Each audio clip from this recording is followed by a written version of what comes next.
పచ్చి పాల వెన్నెలా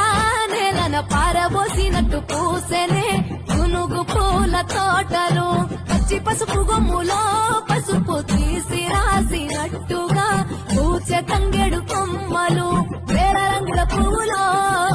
బతుకమ్మని చీరలు కోనటిలో కలువలో గౌరమ్మని రవికలు ఎంతటి అందాల మహారాణిదే నీ చుట్టూ పూలన్నీ చలికట్టలే నిన్ను చూడాలని